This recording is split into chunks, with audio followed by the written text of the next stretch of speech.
Hi friends, welcome to Nila's kitchen. நம்ம இன்றைக்கி என்ன பார்க்க போகிறோம்னா சூப்பரான ஒரு கொத்தமல்லி சட்னி எப்படி செய்யலான்னு பார்க்கலாங்க. நான் ஆயில் வந்து 1 ஸ்பூன் அளவு ஊற்றிக்கோங்க. ஆயில் நல்லா காஞ்சதும் நான் ஒரு 1.5 டேபிள் ஸ்பூன் கடலைப்பருப்பு, 1.5 டேபிள் ஸ்பூன் உளுந்து எடுத்துக்கிறேங்க. இதில் போட்டுக்கிறேன்.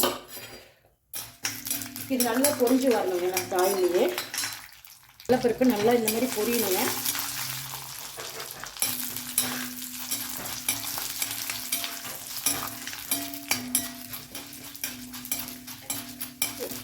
நல்லா ஓரளவுக்கு ப்ரௌனிஷ் ஆகணுங்க. ரொம்ப ஆக வேண்டியதில்லை. கறியை விட்டுறாதீங்க. நம்ம இந்த வறுக்கிற பக்குவத்தில் தான் சட்னி டேஸ்ட் சூப்பராக இருக்குங்க. பாருங்கள், நல்லா பொரிஞ்சிருச்சு. இப்போ நாங்கள் இதை எடுத்துக்கிறேன். வேற ஒரு பிளேட்டில் மாற்றிக்கோங்க. கடையிலேயே விட்டுட்டிங்கன்னா கரிஞ்சிரும்.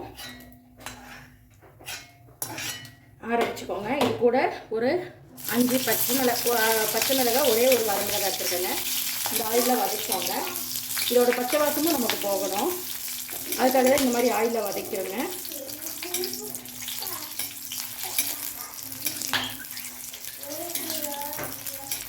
இந்த நீல பச்சை மிளகாய் எடுத்துருக்கேன். இது கொஞ்சம் காரம் கம்மியாக தான் இருக்கும். அதனால் நான் 5 எடுத்துருக்கேங்க. காரம் அதிகமான மிளகானா நீங்கள் அதுக்கு தகுந்த மாதிரி கம்மி பண்ணிக்கோங்க. இந்த மாதிரி பச்சை மிளகாய் போட்டு அரைக்கும்போது டேஸ்ட் நல்லா இருக்குங்க.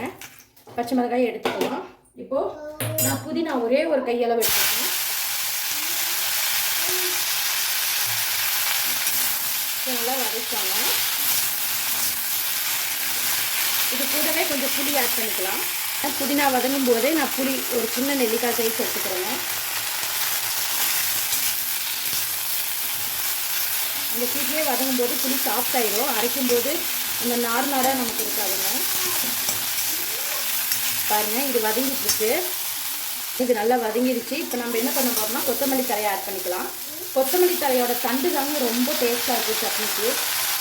இதை போட்டு ஒரு 5 நிமிஷம் வதக்கினா போதும். ரொம்ப நேரம் வதக்கணும்னா ஒரு 2 வதக்கு வதக்குனீங்கன்னா போதும்.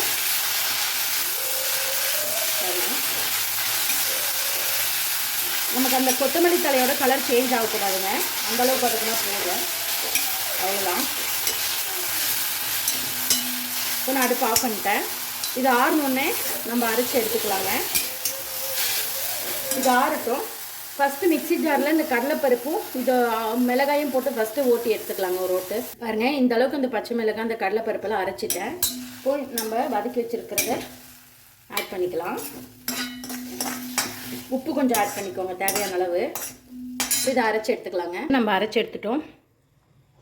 சூப்பரான ஒரு சட்னி ரெடி. கண்டிப்பாக நீங்களும் இந்த மாதிரி ட்ரை பண்ணி பாருங்கள். ட்ரை பண்ணி பார்த்துட்டு மறக்காமல் எனக்கு கமெண்ட் பண்ணுங்கள். இந்த வீடியோ பிடிச்சிருந்தா லைக் பண்ணுங்கள், ஷேர் பண்ணுங்கள், மறக்காமல் சப்ஸ்கிரைப் பண்ணுங்கள். தேங்க்யூ ஸோ மச் ஃபார் வாட்சிங். பை. ரொம்ப டேஸ்ட்டான ஒரு புதினா கொத்தமல்லி சட்னிங்க. இது ப்ரெக்னென்சி லேடிஸ் கூட நல்லா சாப்பிட்லாம். அந்த வாமிட்டிங் இந்த மாதிரிலாம் வராதுங்க. ஏன்னா நான் கன்சீவாக இருக்கையில் எங்கள் அம்மா அடிக்கடி தான் அரைச்சி கொடுத்தாங்க. கண்டிப்பாக நீங்களும் இதை ட்ரை பண்ணணும். தேங்க்யூ ஸோ மச் ஃபார் வாட்சிங். பை.